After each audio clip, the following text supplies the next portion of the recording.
sort of opening here to hopefully get your creative juices flowing and get you thinking about a few key concepts before we get started into some really important and interesting dialogue.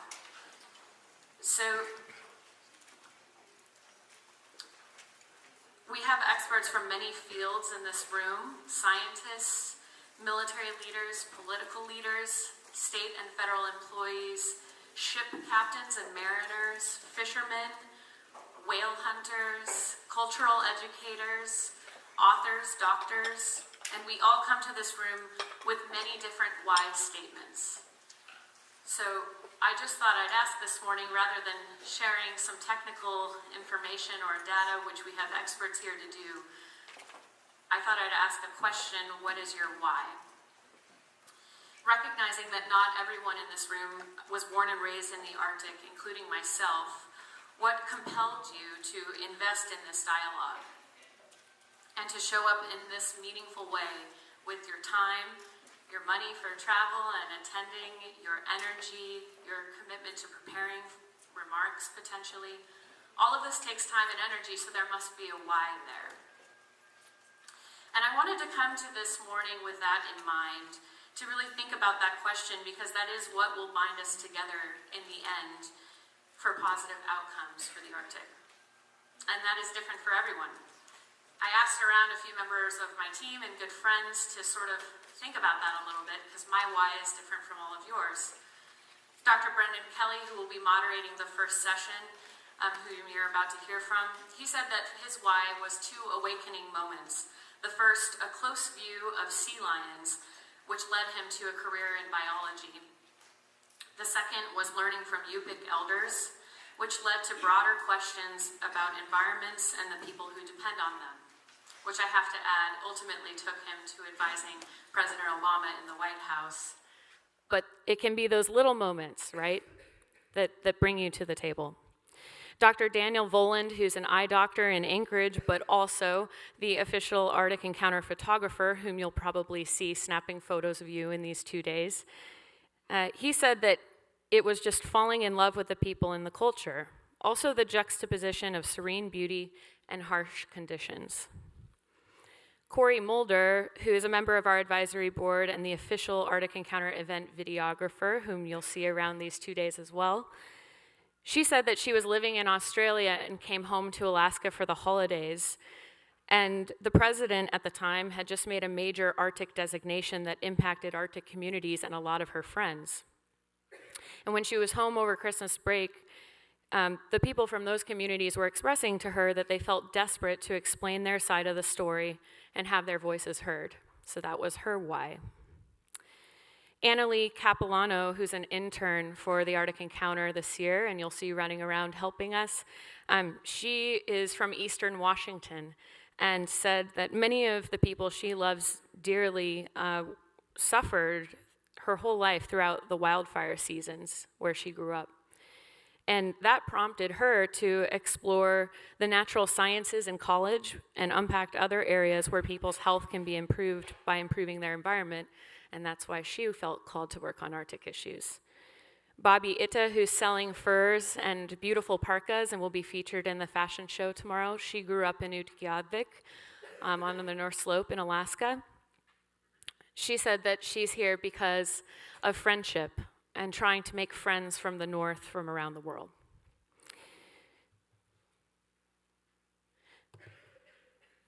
So I'd like to tell you quickly about my why, which hopefully all of these stories will sort of jog your memory to this important question and help you be more candid in your dialogue and debate in these 2 days.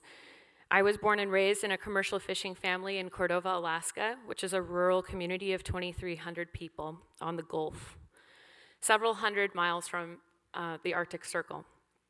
It's a place where every Girl Scout knows at least a few ancient campfire stories, and we love to sleep outside in sleeping bags on 45-degree nights, which is not very cold if you ask a lot of people in this room.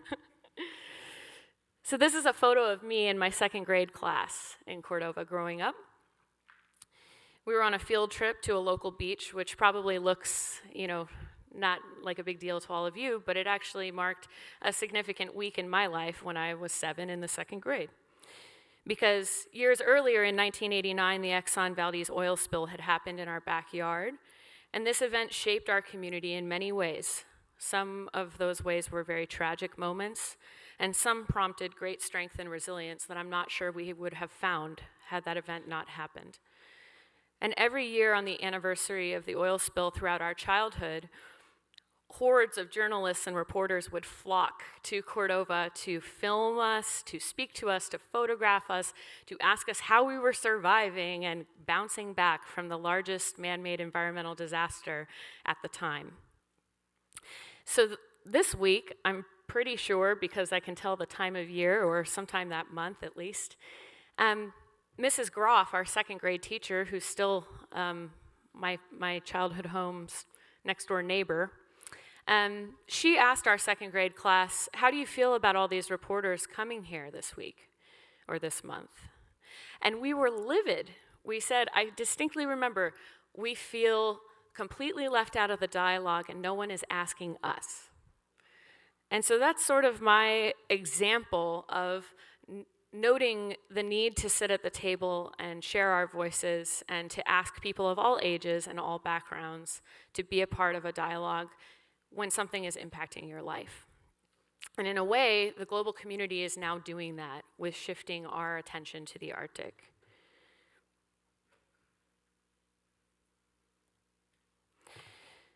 So through that, I learned the need for 3 things that would define my life: the coexistence of responsible development, sustainable environments, and healthy communities, and that is my why. So I encourage you in these 2 days to think about yours. Many of you may not have had the experience of having your hometown impacted by something environmental, but we are all experiencing something on a global scale right now, which is why we're all in this room. So I asked a few scientific friends who are involved in the Arctic Encounter, who are renowned in their field, about a bunch of different things as I was thinking about global impacts. A few of them who are experts in sea level rise said that by the year 2060, we'll see a 6-inch sea level rise here in Seattle at Bell Harbor. And I thought that was really interesting when we contextualize it to the room and the building that we're in right now on Pier 66, downtown Seattle. It's one place in the world, but a 6-inch sea level rise in some decades is actually going to create frequent flooding during storm surges, and will likely be in this building when that happens. 25% of the Northern Hemisphere, to help open your mind and get in your context here, is under permafrost, and that's going to greatly impact populations, which we're already seeing today. There are 4 million people living in the Arctic today, which makes up half of a percentage point of the population of the world. And if you compare that, it's pretty incredible to think about the city of Shanghai, which is the largest in the world right now, which is 26.32 million. So if we think about that in terms of the global voice and why it's so important to think about this massive portion of the planet with a global voice that's collectively by population half of a percentage point. And I think that's also why we're here. So acknowledging that everyone is crowding around the table of the Arctic, we also need to remember whose house that table is in. The diverse experiences, intentions, values, and cultures of the people of that region. Sometimes there will be tension and problems as we forge through geopolitics. For example, if we think about our own tables in the literal sense, I was thinking about that and thinking about my sister. We often fight around the dinner table, but at the end of the day, we really just want it to work out for good. They can get pretty tense, and my sister and I don't have a nuclear button. And so I think it's an interesting thought project to think about the many countries represented here today and at Arctic conferences around the world and what we're really trying to do by forging those relationships for the future. So with a leading narrative coming from Voices in the Arctic, from the people who have been there since time immemorial, and adding to that expertise, the expertise of scientists and policymakers, I think we can really do some good. So without further ado, I'd like to introduce for some remarks, and we'll jump into our panel, Mr. Scott Haberstad, who is Director of Sales and Community Marketing with Alaska Airlines, our lead sponsor of the 2019 Arctic Encounter. Thank you so much, and have a great 2 days.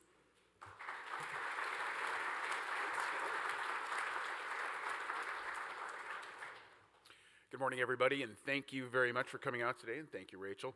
Alaska Airlines is truly honored and proud to be a part of this conference. I mean, it's pretty amazing when you work with a group of people like Rachel and her team. They are incredibly organized.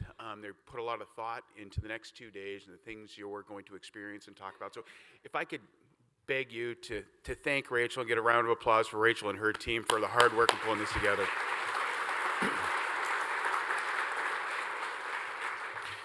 Great question on my why. My why is love of Alaska. As a lifelong Alaskan growing up in Southeast down in Ketchikan, I think most people still think Ketchikan is part of Alaska. I think it's closer to Seattle here than it is Anchorage, but I believe my hometown is Alaska. Now I live in Anchorage with my wife, and my job with Alaska Airlines empowers me to travel the state and see all the wonderful things that our state has to offer, that Alaska has to offer.